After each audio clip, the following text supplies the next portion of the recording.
mind has become an echo chamber of emotion and pain, reverberating the dreaded silence of those who claim to be allies.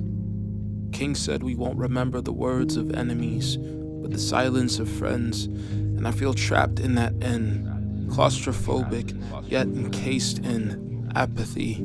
That's sin, that deadly potion that so many partake in. And I find myself attempting to study words on these pages, but my mind just shifts back to the pain that enrages, befuddles, and exchanges hope for disdain. And I can no longer stand pushing onward through rain. And as the green-tinted fluorescent lights flicker around me, I step forward, one foot behind the other, toward night, chasing solace and safety, beyond the walls imprisoning me in the shackles of empty words and hurt. What's up, bro? And as my head ascends, locking eyes with a friend, someone who can empathize with this mindset I'm in, Kalvin, brother in bronze skin. And there, I dive in, sharing burdens with him, of the pains produced in that silence, the spouted words of supremacy, the unchecked violence of racist rhetoric and camouflaged sedatives presented as Christianity yet satanically accredited. And I watched as his hands shook in rage, his eyes dilated, praying freedom from this rain.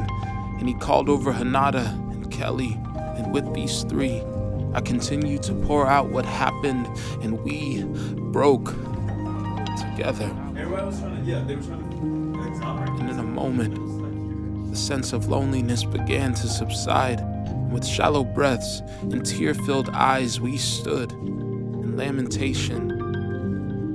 And as we walked through the doors of that library, the hallways surrounding became a sanctuary.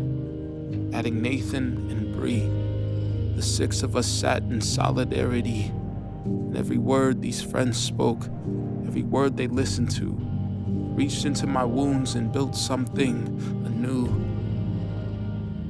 And in this moment, immersed in finals week, I found myself surrounded as I'm weary and weak. And when we should all be studying for tests, placing those things aside to sit and lament, to sit amidst this injustice in solidarity and grieve and build